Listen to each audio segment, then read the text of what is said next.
right, guys. Hey, it's Jonathan Edwards here. Welcome to another video or an audio, depending on where you are.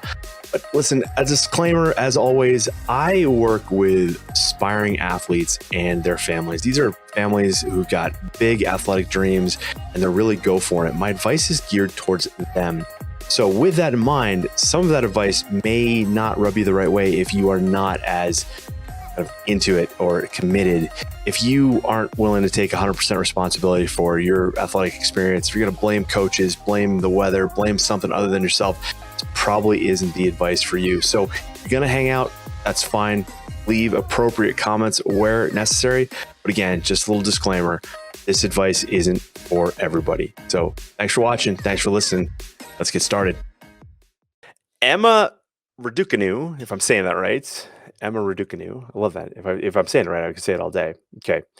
So Emma Raducanu is a British tennis player. And for those of you who don't know who she is, okay, she's in Wimbledon right now. I'm clicking through things right here. And she's 18 years old. Okay. She's a studette. Like, she's just killing it. And she made it all the way to the round of 16 at Wimbledon. So imagine you are 18 years old. You are you're kind of on people's radar tennis wise. You get to Wimbledon. So you're British and Wimbledon is in England, right? And all of a sudden, and they're rabid about British tennis players there. So Andy Murray, when he finally, won it a few, if you haven't seen the Andy Murray documentary, I think it's on Prime. No, it's not Prime. I think it's on Apple TV, but a fantastic documentary about him, making Wimbledon and all this stuff. So I got the video playing of her right now. This was her, the round of 32, not 16. So this was before, but anyway, she's awesome and she's killing it. And what's ended up happening though, is that she got to the round of 16 the other day and she lost the first set 6-4, and then she was losing the second set 3-love, and she retired from the match. Basically, what she said was she was having trouble breathing and she felt dizzy, and the medical staff said she should stop. Now, that bothers me. Okay, that bothers me is when the medical staff gets involved in the moment, because basically from what I've pieced together all that through all this is that when you're an athlete or even if you're just a general human being, if you take short breaths right now, what's going to happen is that, and you do that for a significant length of time, what's going to happen is that the CO2 levels in your blood is going to go up, the oxygen to your system is going to go down. And you're going to get dizzy, right? You're just going to get dizzy. You're going to get lightheaded and you're going to feel like passing out. And the other thing that happens there is you probably haven't eaten real well. And then when you haven't eaten real well, then now your blood sugar's low. And then when your blood sugar goes low, you feel even more dizzy. And it's just kind of weird. Okay. It's just a bit of a downward spiral here that then makes you feel like you have anxiety. And oh my God, and you can't, and then now your mind goes like, oh my God, the butterflies in your stomach they are not flying in formation. You're freaking out inside, and now you're even more dizzy, and now your heart rate goes up, and now you're breathing shorter and shorter, and the CO2 level goes up, and you get dizzy, and then you take a little medical timeout, like Emma did in Wimbledon, and then she goes to the locker room, and now the medical staff is like, oh my God, what's going on? And they test her. She's got elevated heart rate and she feels dizzy. What do you think the medical team is going to tell you? We think you should stop, or else you may fall over and hit your head in the middle of the court. And then you might get a concussion. And because we're all medically, we're all legal, liable here to your safety, if we don't tell you to stop right now, and that all happens, and you fall down and hit the back of your head, and then you die because of a brain aneurysm or bleeding on the brain, then we're all liable and we're all going to get sued. So we think you should stop, Emma. This story was like nuts to me. Okay. And so then what ended up happening is that John McEnroe, who is some of you might know who John McEnroe is. So he's doing the commentary, And he makes a comment because she retires from the tournament. She goes, um, uh, it just all seems a bit too much for her right now. Well, holy smokes. Like the world like jumped on John McEnroe for his comments and how insensitive they were. And you got to remember, this is why I tell my athletes, you should watch events and without the sound, right? You should just watch the events without the sound and nobody else's commentary, because the general public got all over this and then said, "Oh, John McEnroe is like, insensitive to, women's, or calling women just emotional." It's none of that. It's none of that. Let's think about this for a second. And let's think of the E plus R equals O. So the event, you're 18 years old. Your Instagram account just went from a few thousand people to 250,000 people in like days. Plus, you're in England where the tabloids are nuts, right? And they want to know, they're going to dig. I mean, there's probably paparazzi outside of her house like right now trying to get photos from this is the world she's just elevated herself to. Now, what's phenomenal to me is that every athlete dreams of this type of, like, every tennis player dreams of being on center court Wimbledon. If you're a British athlete and you're a tennis player, this is like you're being reminded of this daily. And then all of a sudden it's here. If nobody has helped you mentally prepare for that moment, granted, that's a huge ask, right? Like to mentally prepare someone for this moment. But this is every tennis player's dream. And now she's living it and she's 18, right? It's like there's just not a lot of experience there. And then John McEnroe comes out and says, "Hey, listen, it just all seems too much. It just seems to be a bit too much for her right now." That's a fact. Because if it wasn't, she'd still be playing, right? So everybody jumping on this is where the general population goes like, "Oh, it's all too much. It's crazy." And John McEnroe even said, like, even with Naomi Osaka like opting out, like, he's just covering his own tracks in this moment, right? And so for my athletes, when we're working on these things, these types of like situations, not this, but per se, but like just getting to these moments, you need to be ready for anything. Like that's my motto now. It's like, are you ready for anything? And in this case, for Emma, it was all a bit too much. And that's okay. That's all good. This is a huge ask to ask, you know, when any athlete gets to that stage, this is part of the game. It's dealing with those emotions. It's being able to manage her recovery between points to bring her heart rate down, to get oxygen in her system so that she can keep going. Because if you don't manage that stuff, then this happens, and that's okay. But now the cool thing about John McEnroe is, like, John McEnroe actually made it to Wimbledon when he was 18. Now Pierce Morgan, who's a bit of a gong show. I don't even think I have this back up here, but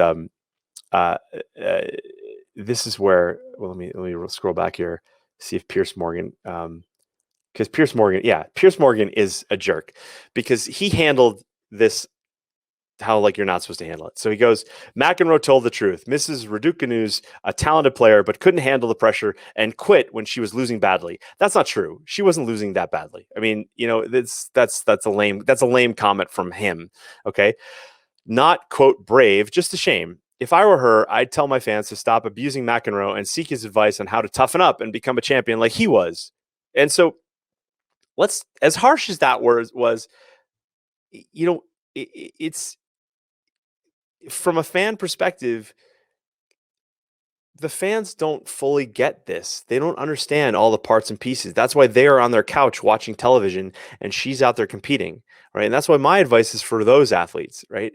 And so the truth is that in this situation,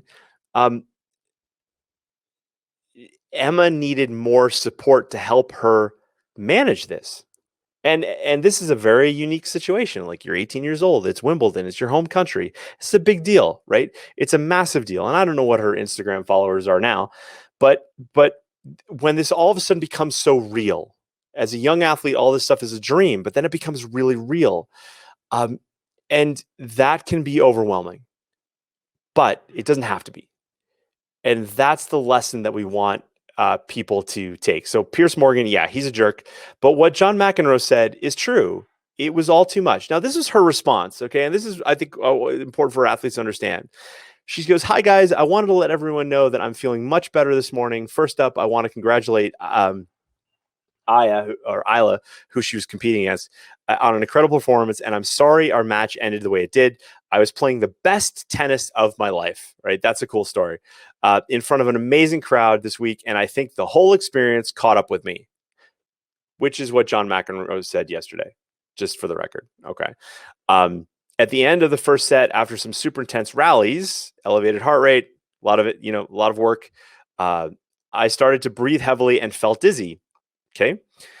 The medical team advised me not to continue, and I touched on that a second ago. And although it felt a little like the hardest thing in the world not to be able to finish my Wimbledon on the court, I was not well enough to carry on. I want to thank the people who have cheered me on every single match I wanted to win so badly for you.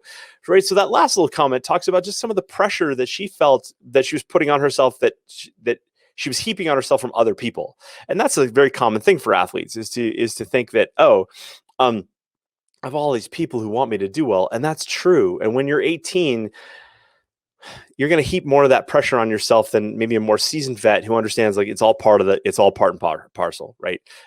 There are a lot of people at play here, but it's not your responsibility to win for them. It's your responsibility to win for you.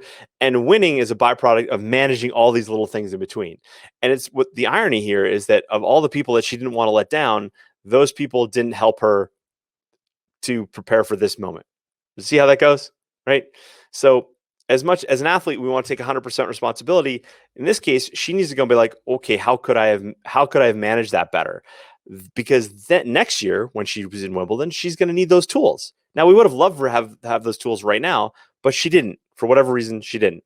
And so the truth is, okay, now we're just going to learn from it and keep going, right? That's what our athletes need to understand. So if you, as an athlete, if you feel nervous going out to game day, well, that's on you. You got to learn how to manage those things, right? And manage that sensation.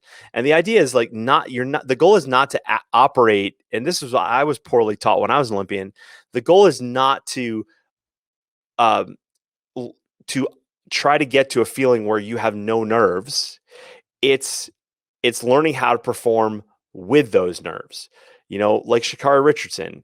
Her what needed to happen for Sha'Carri was that if she was feeling totally bummed out and depressed, she needed to learn quickly how to run bummed out and depressed, right? And take that energy and turn it for good as opposed to turn it for something bad.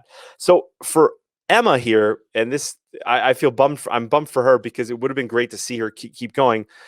But the idea is that the medical staff that told her to stop, you know what? She needed to actually compete. She needed someone to go, no, you know what? Listen, you're feeling lightheaded and dizzy. That's all that's going on here. I get it. Now, if that's the case, like I wasn't on the sideline. I'm not a medical professional there at that moment. But if the medical team is telling her to stop because they're worried about her falling over, I would have loved to have another voice in the room going, I understand what you're saying. This is what's going on with you right now internally. This is what's happening. A little bit of oxygen in the locker room probably helped. I'm not sure. I don't know if that's illegal at Wimbledon or not, but a few minutes with some oxygen over her mouth, if that was the case, probably would have helped her a ton. And I believe is okay. So I'm not sure. Medical timeout it's called. But anywho, a lot of athletes never learn what's going on with their physiology in the moment. And when you understand what's going on with the physiology, then your brain goes, oh, I get it. I understand what we're going through here. Let's tough this one out, right? I'm down 3-love in the second set. I'm probably going to lose this event anyway, but let's see if I can learn from this and go through this, because holy smokes, wouldn't that be amazing? Because what John McEnroe said, which is totally true, he lost when he was 18 and he went to Wimbledon. He lost, and I can't remember what round he lost in. I think it was in the semis. But he was like, it's the best thing that happened for me. So while everybody was freaking out on John McEnroe here and how insensitive he was, he's actually right on. And for the athletes listening to me now, the idea is like, okay, it's all good. Whether she was, having trouble breathing or whatever, it's all good. She's going to live. Like, I wouldn't be surprised if she doesn't come back next year and just kills it, right? Absolutely kills it. But as an athlete and as a parent, if you're reading through all this stuff and you're like, oh my God, yeah, it was crazy, blah, blah, blah, blah, blah. Yeah, Pierce Morgan, John Morgan, blah, or John McEnroe, blah, blah, blah. Don't buy into any of that crap. Listen to the message. John McEnroe won Wimbledon. Okay. And he is like, he runs a tennis center in New York. He's also an art collector. He's a super successful dude. He's worth listening to. All right. As I hope you think I am, because I want your athlete to succeed. And that's the deal here. So Emma's a stud and a studette. I'm super psyched for her. As a fan of sports, I just know she is going to be ridiculously good coming up here. And in the future, and we're gonna be able to see her for a long time. So, and everybody's coming. Oh, sweetheart, it's all good. You know, you're such a sweetheart. You tried real hard. Whatever. Listen, again, there's athletes who are continuing to compete in Wimbledon who manage to deal with the pressure. Right. That's now her pressure is unique too. That's cool. Right. But the bottom line is that sport goes on without you, and it's either your choice to learn how to manage that, or you just opt out. You say, this is too much for me. Just like Naomi Osaka did a couple weeks ago. Hey, dealing with the press is too much for me. I'm going to take time off. Go for it. Go for it. That's totally cool. But again, don't wish that it was easier.